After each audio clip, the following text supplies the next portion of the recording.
Welcome again, boys and girls, to your story time. And we're going to continue our story of important women in history and today. So some of our stories are about other important women that are read by storytellers that have accomplished a lot.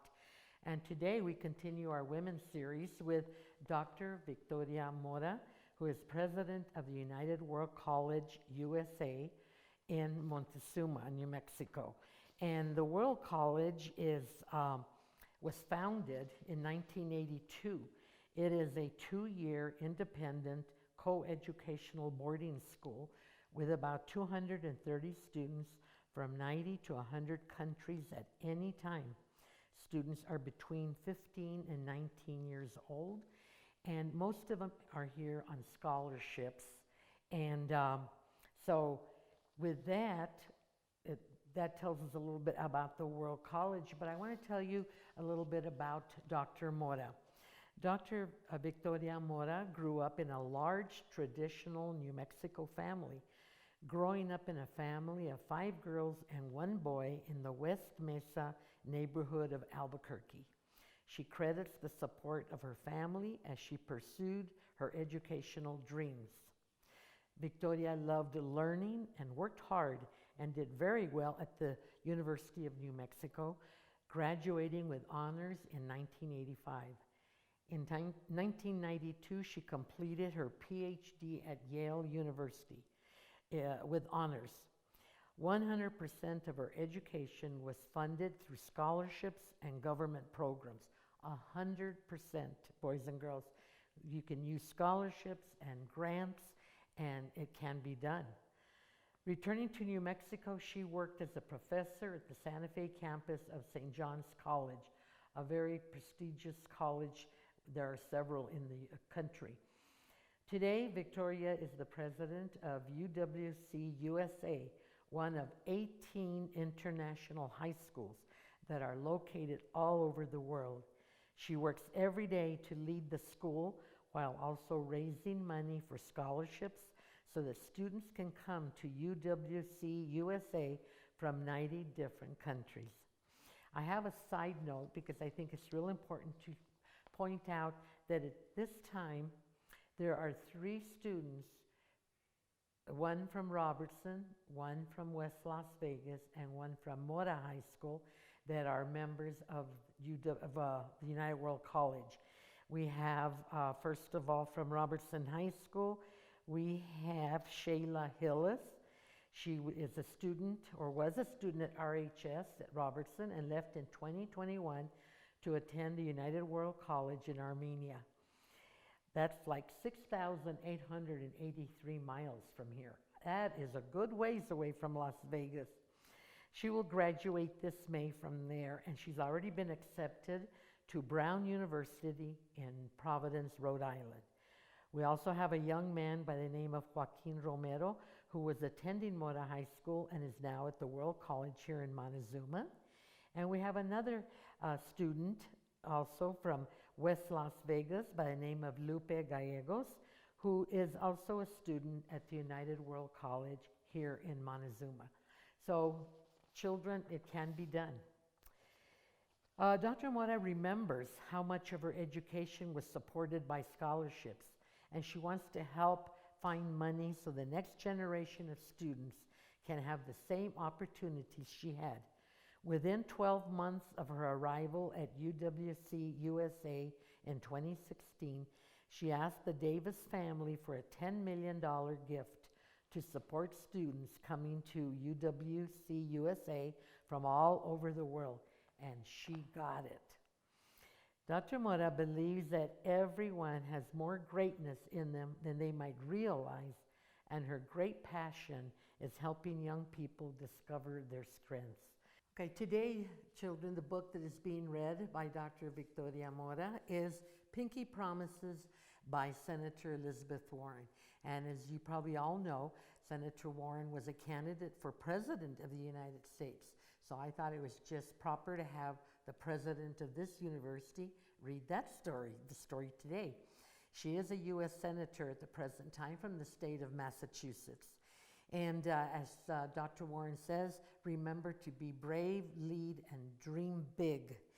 And for all of you, boys and girls, it's important to have that dream, and especially for you girls, remember to dream, because that's what girls do.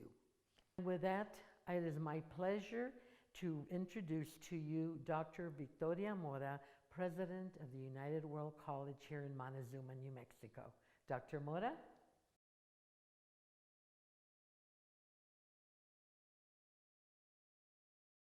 Thank you so much, Mrs. Griego, for that very kind introduction.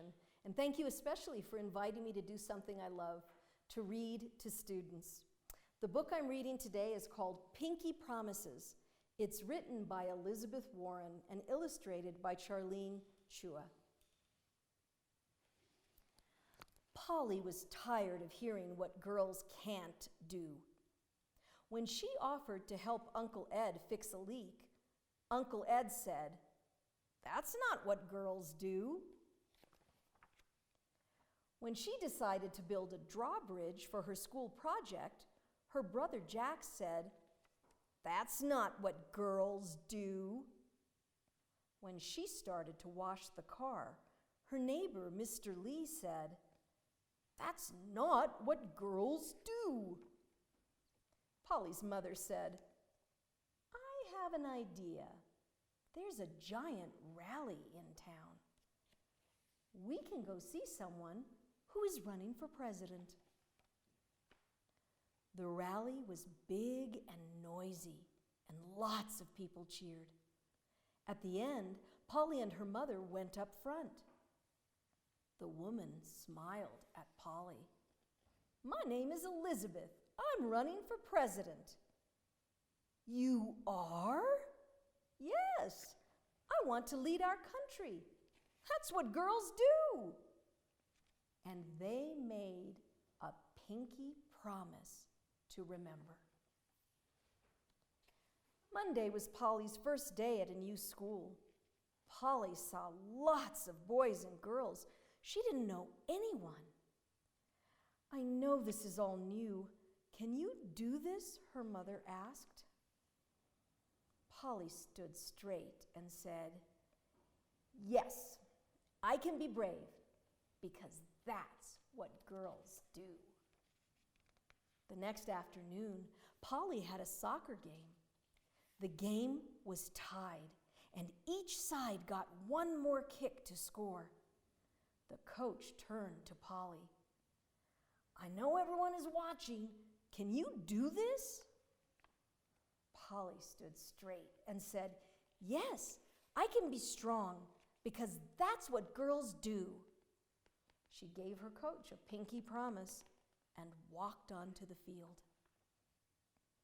On Saturday, Polly and Bailey, her dog, were headed to the dog park when they saw a boy crying. He said his dog was lost and he was afraid. No one else was around. The boy asked, "Can you help me?" Polly stood straight and said, "Yes, I can help, because that's what girls do." She gave the boy a pinky promise, and they worked out a plan to find the missing dog. The next week, Polly's teacher said they would elect a class president, someone to lead when they lined up to go outside. Polly thought she would make a good president, so she raised her hand to run. When the time came for speeches, a classmate asked if she would make a good president. Polly stood straight and said, "Yes, I can be a leader, because that's what girls do." And she held up her hand for a pinky promise with everyone. That night, Polly's mother read her a story and tucked her in. As she leaned over to kiss her, she whispered in Polly's ear, "Dream big." Polly smiled. "Yes, I will dream big, because that's what girls do." And they made a pinky promise to remember. Then Polly snuggled down under the covers, resting up for another day of Pinkie Promises. That's the end of our book, and I want to encourage all of you to remember the power of a Pinkie Promise, to dream big and follow up on your dreams, and always help other people meet their dreams too. Thanks for having me.